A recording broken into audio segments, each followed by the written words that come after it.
Hi, I'm Louise Brakey from Brakey & Co. If you've been searching for property recently, you may have noticed the property listings now have to note the tenure. And in this video, I'm going to try and explain the different tenures and what they mean to a buyer and the property owner. This new rule ensures that prospective buyers knows a property's tenure before they actually go to view it. It's been implemented because the tenure of a property is considered a material fact that could actually impact your decision to buy a property or not. But unless you've owned a slightly more quirky property, you might be unsure of what tenure actually is. So I'll now try and explain the different tenures and what they mean to a buyer and, of course, a property owner.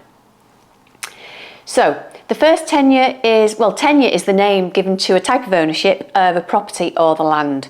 So the first type of tenure I will talk about is freehold. So freehold properties means that you own both the property and the land beneath it. This means that the property owner owns the physical property and the ground that the property sits upon. In theory, this would mean that if you own a property, you also own all of the land below it, right to the earth's centre. If your house was destroyed, you'd still own the plot and you'd be able to rebuild the property. The next one I'll talk about is leasehold. So leasehold is slightly different because with leasehold, you own the property, but you don't own the land beneath it. So you lease the land from a freeholder.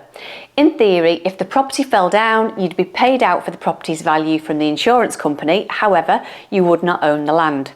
So there's usually a rental payment that you'll pay to the leaseholder, and that payment is normally it's part of the lease agreement. Now, the lease agreements are usually around 999 years from the date that the property was built, and you'd normally have to pay a peppercorn rent, which is just a nominal amount to make the lease an actual lease.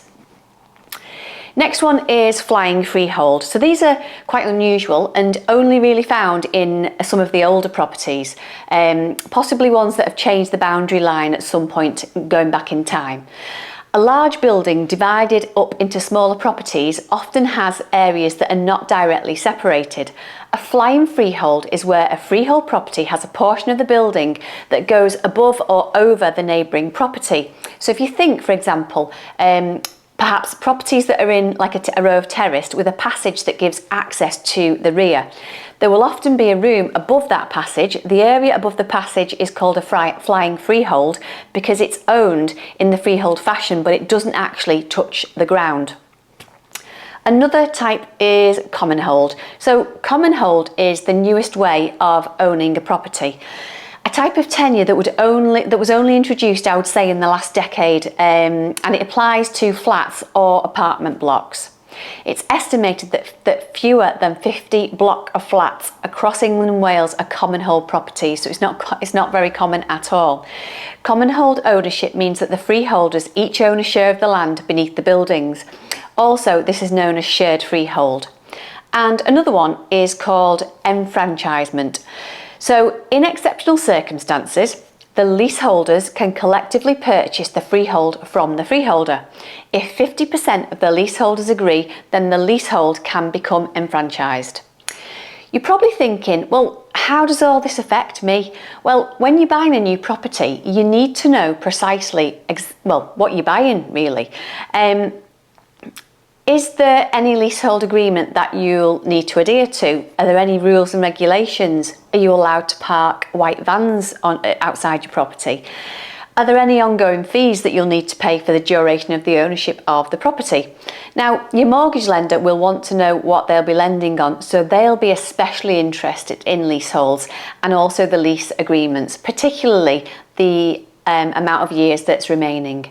The years left on a lease must far exceed the mortgage term. Buying a property is brilliant, but there's a lot to consider. So that's why we employ a solicitor to handle all of the legal process for us. Now, their job is to ensure that the property you buy will not negatively affect you in the future. You, of course, need to know if there are any lease conditions or payments that you'll need to consider through your ownership. And also, a really big thing for you is if you sell in the future, you'll want to make sure that you can sell that property and you won't be hindered by the tenure of the property. So I hope I've explained it okay. If you've got any questions about tenure or ownership, get in touch with either our experts or drop me an email and I'll be more than happy to help you. Frankie and Kurt.